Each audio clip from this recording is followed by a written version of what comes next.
Alright, what's going on, guys? Today we're here to talk about something that's very important to us car guys, and that's modifying your car. And as you know, modifying your car, you got to watch out for stuff that won't pass inspection. So we're going to talk about that today and let you know what does pass inspection and what doesn't. It's different for each state, so look up your local laws.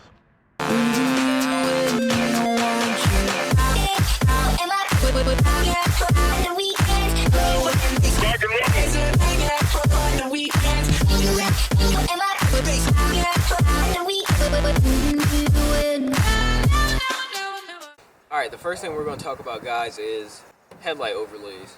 Now, if you put any like vinyl on your headlight, that won't pass inspection, of course. Also, you got to watch out for HIDs. If this is not original HID housing, like mine, for instance, HIDs don't pass inspection. Now, I know this goes based off state, so in my state, they don't pass inspection. Also, hyper blinking won't pass. If you swap out your turn signals for like LEDs or something, a lot of times they'll hyper blink, which means like they're blinking too fast. You won't pass inspection. Also, wheel offset. I think in our state that's illegal, so you have to change your wider wheels for skinnier ones or OEM ones. Also, being too low, your turn signal has to be a certain distance from the ground. That's based off our state as well. So, a couple other things that you can fail inspection for is, of course, tint. Now, tint comes in a variety of percentages depending on how light or dark it is. And basically, in the state of Delaware, all tint in the front is illegal. And in the back, I believe you can have about 35%. And basically what you have to do in order to have this is you have to go to your doctor and request a waiver. For Jordan, he has migraine, so that allows him the excuse to get a waiver. And then you take it to the DMV, and they will issue you the waiver where you take it with you. So if a cop pulls you over, you can show them the waiver and you won't have to pay a ticket. Another thing that can cause you to fail inspection would be your taillight tint, or basically anything that would obstruct the view of the taillight.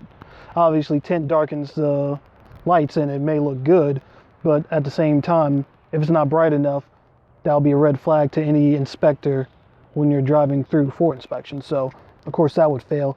And also your license plate lights as well. Now, these you can swap to LEDs, but depending on the state, sometimes it's a little bit iffy.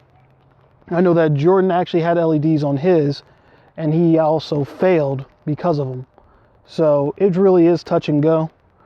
Really, most states you'll be okay with that, but sometimes you may not. So check your laws, of course.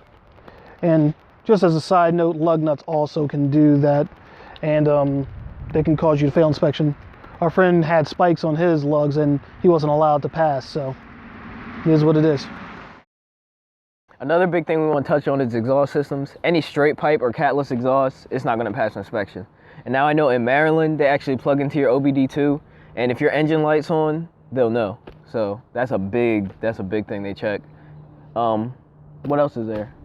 Oh, also, this is a pretty obvious one, sound. Some places will actually check your sound, like they'll check by the decibel to see if it's over the legal limit or not. Mm-hmm.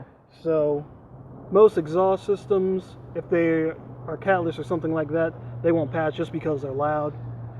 For me, luckily I have a silencer for mine, so I can quiet it down. I know when I first got my car, I had the exhaust on and I had to pass through inspections, so I put my silencer on, went through like a charm. And as always, thanks for watching, guys, and don't forget to like and subscribe and share this video with a friend. Also check us out on Instagram at @StancesPower, @MrDapper, and of course check out our new Facebook page as well. See you next time.